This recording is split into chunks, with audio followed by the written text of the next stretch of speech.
All right. Hi everyone. Good evening. I hope after a long break of Durga Puja and Dashera, you're all doing or you're coming back refreshed and are feeling amazing. All right. You want to let me know how you're doing? You can do so in the live chat that we have. So today we're going to pick up exactly where we left off.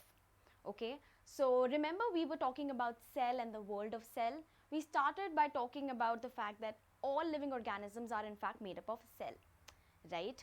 We said that trees are made up of cell, we are made up of cell, all the animals around us are made up of cell, right? Do you also remember that we talked about the different shapes, sizes and numbers of cell?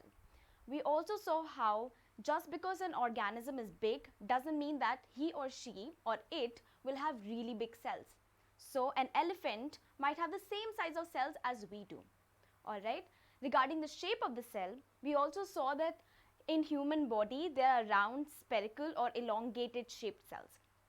All right. And we also saw that the size of the cell can differ, right? An ostrich really is the biggest cell, and then you have amoeba, which is a tiny unicellular cell, right? Now, do you remember what does the unicellular organism mean? Unicellular organisms mean organisms which are made up of only a single cell, right? What does that make us? Do you think human beings or trees or your pets or your mom, dad, do you think they're made up of a single cell? Nope. They're not made up of a single cell. They're made up of a lot of different cells, right? Millions and trillions and billions of cells together function for us to perform in our daily lives, right? So those organisms like human beings and plants and animals are called multicellular organisms because we're made up of a lot of cells. All right. Now let's try to understand the cell a little bit more. In the last class, we tried to understand animal cell and plant cell. All right. So before we deep dive into the difference between plant cell and animal cell, we are going to do a very quick revision of what we did in the last class. All right, because it has been a little while before we did all of that, and sometimes it fades away. So let's get started. Okay.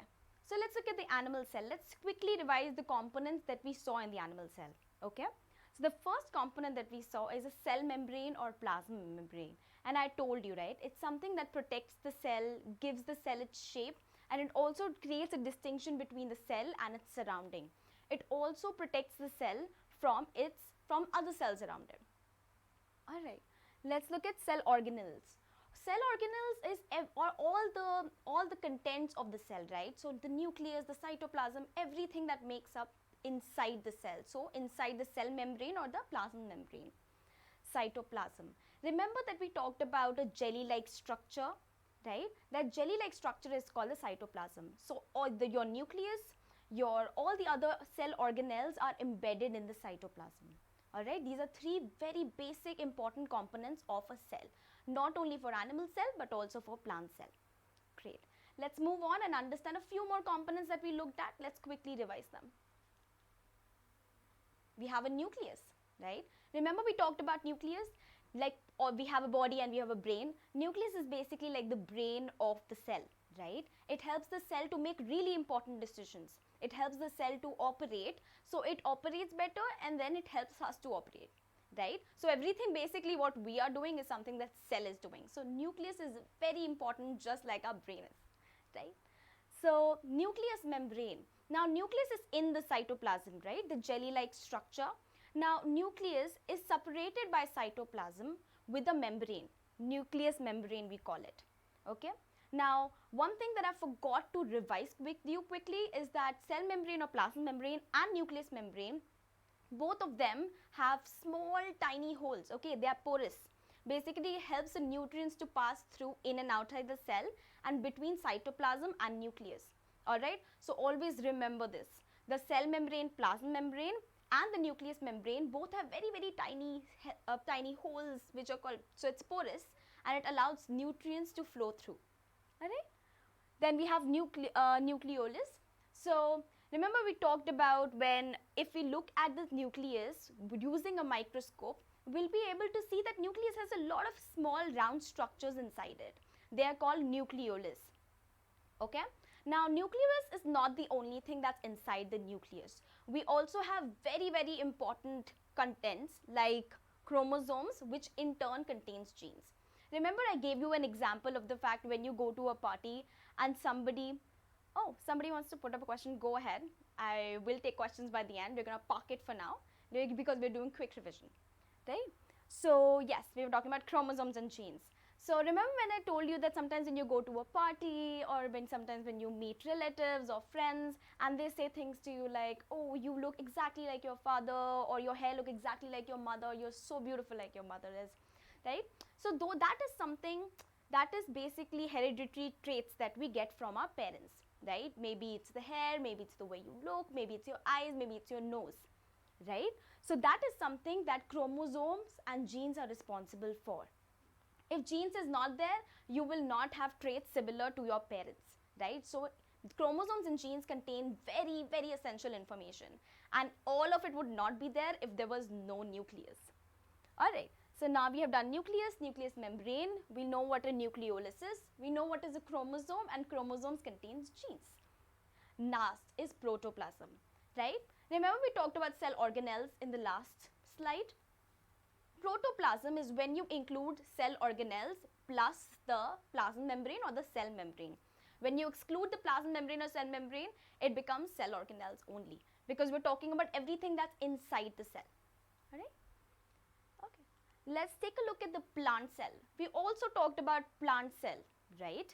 We talked about certain things that are only in plant cell. Perfect. So let's look at the first thing that we talked about. We talked about the fact that plant cell in fact have a cell wall. Now I told you one thing that it basically does, it gives plant cells an extra layer of protection and strength. Okay, something that might not be required by animal cells. Alright, now there is a very special quality that cell walls have. Cell walls are basically semi-permeable, which basically means that it allows something to pass through, but some things it doesn't allow to pass through. Alright, so it's very selective. Alright, so plasma membrane, cell membrane allows most of the things to pass through, but cell wall allows only selective things to pass through. Okay, so this is a distinction that you have to remember, try to remember, make a note of it. The second thing that we talked about in a plant cell are vacuoles, right? Remember when I told you that vacuoles are basically like storage bins for plants. Plants can store their extra food, plants can store their waste materials in it, alright? But plant cells are not the only cells which actually have vacuoles. Animal cells also have vacuoles, but animal cell vacuoles are actually very small, tiny in size, okay? But plant cell vacuoles are actually really massive in size, so they get a lot of storage space. Then we talked about something so important, something that marks the most basic difference between a plant cell and an animal cell. We talked about chlorophyll.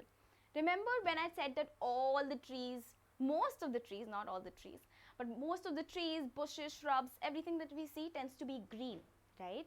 Now it does make us wonder, why is every plant, that most of the plant that we see are green in color? Well, plants get their green color from this pigment called chlorophyll. That's exactly what's there on the board, right? But in a cell, where is chlorophyll? Chlorophyll is in a component called plastids. Now, another thing, like I mentioned, not all plants are green. Sometimes the plants can be yellow, sometimes the plants can be red, right? We have all seen those leaves which are like a little yellowish, reddish in color, or any other color as a matter of fact. They can be pink, yellow, and they have specific names. So plastids can contain a lot of different kinds of pigments, right? So but when plastids specifically contain chlorophyll, they are called chloroplasts, right? So this is a very important distinction to remember. When I say plastids, it can contain a lot of different kinds of pigments, including chlorophyll. But when I say chloroplasts, I only mean plastids which contain chlorophyll, right? So this is a little bit of a quick revision about plant cell. Let's try to look at the difference between the plant cell and animal cell. Alright, so some very basic differences we've already noted down, right?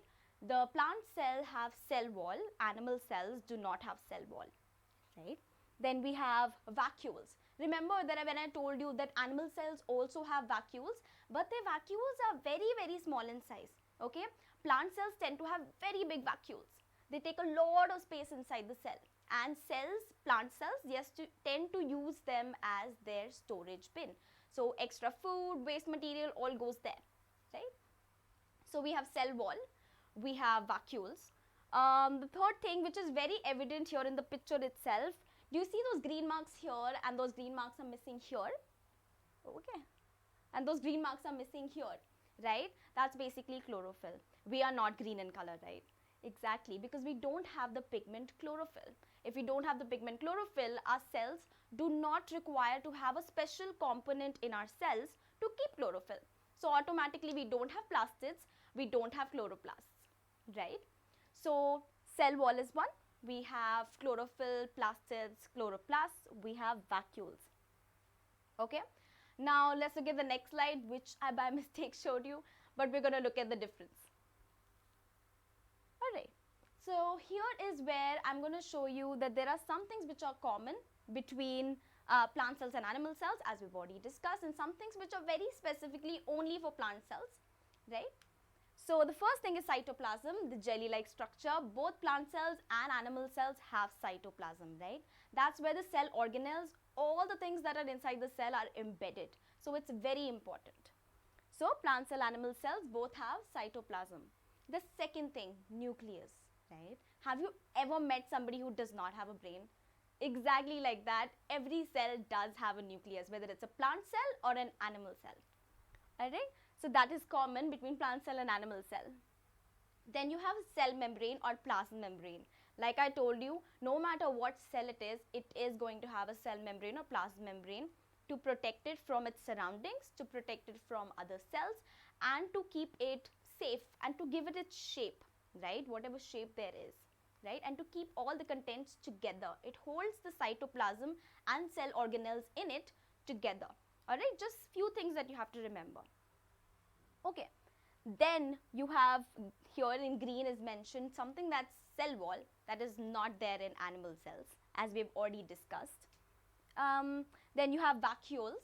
Vacuoles are larger in size in plant cells. They're also present in animal cells, just smaller in size. Okay, then you have chloroplasts. Chloroplasts, I'm only mentioning chloroplasts because it already implies that it doesn't have chlorophyll or plastids, right? So animal cells do not have chlorophyll, but plant cells do have chlorophyll because they need that green color, all right? And plants also need chlorophyll to make their own food. The reason why we can't make our own food is because first, we're not plants, and second, we don't have chlorophyll, right? Which is so important for plants to, in the process of photosynthesis, to make food. Now there's one thing which you might have noticed here. Kumar Deepak says hi. Hi.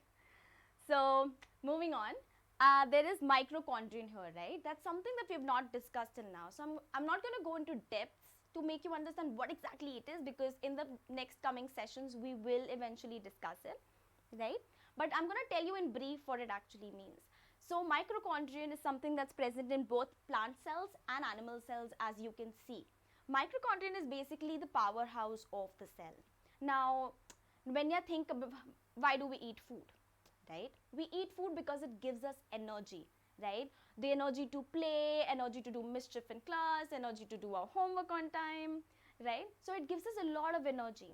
Now, when all the food breaks down and it goes into the cell, mitochondrion in plant cell and animal cell is responsible for giving us that energy, right? So basically, in the most basic terms, it converts food into energy in our small tiny cells, okay? So it's called the powerhouse of the cell. That's all that you need to know right now. Later on, we will also deep dive into it as we progress further, okay? Alright, so let's move on with the tiny quiz. So before we move on with the tiny quiz, if you have the correct answer, you can give it to me in the live chat, or if you're watching the video later, then you can pause the screen, think smartly about the question, answer it in your brain, and then look at what is the correct answer that's actually there, which I'm going to give you, right? So let's get started. This is going to be a very quick revision of everything that we have done in the past 2 sessions, including this one, alright? So remember, all living organisms are made up of cell. Remember the number, shape, size of cell, right? And remember unicellular, multicellular organisms. And remember some basic parts of plant cell and animal cell, all right? That's exactly what we're going to do in the quiz. Again, if you're watching this later, please pause the screen, think about it yourself, and I know you're really smart, so you'll be able to come up with the answer really quickly. And if you're not able to, that's completely fine. We're gonna be revising these topics again and again over the course of time. Okay, so let's get started. Okay, good then. I'm gonna read the question and the options. I'm gonna give you 2 seconds. If you can tell me in the live chat what do you think is the right answer, and if not, then I'll tell the right answer myself. Which of the following is only found in plant cells? Only found in plant cells, not in animal cells, right? Cell membrane, I can already see you already know the right answer. So cell membrane, nucleus, cytoplasm, and cell wall. Cell wall is something that's not present in animal cells. That's correct. Thank you so much for the right answer. I can see all of you are really, really smart.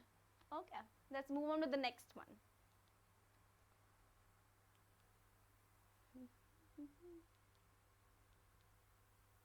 Okay. Which statement is true about the role of vacuoles? Alright, which statement is true about the role of vacuoles? Let's read the statements together. Okay. Vacuoles are used to store waste material and extra food, okay, in plant cells only. Vacuoles are not present in animal cells. Vacuoles can be used to store only food, and vacuoles have no use in plant cells. What do you think is the correct answer? A, alright. Yes, it is the correct answer. Vacuoles are in fact used to store waste materials and extra food by plant cells, okay? Please remember, vacuoles are very small in animal cells. They're not really that much of a use in animal cells. Alright, so let's move on to the next one. Okay, what is the name of the green pigment found in chloroplast? I think you can already guess this one. This one is the easiest. A, chlorophyll, B, carotene, C, plastids, D, green pigment. This one is pretty obvious, right? We are not green in color, we don't have chlorophyll.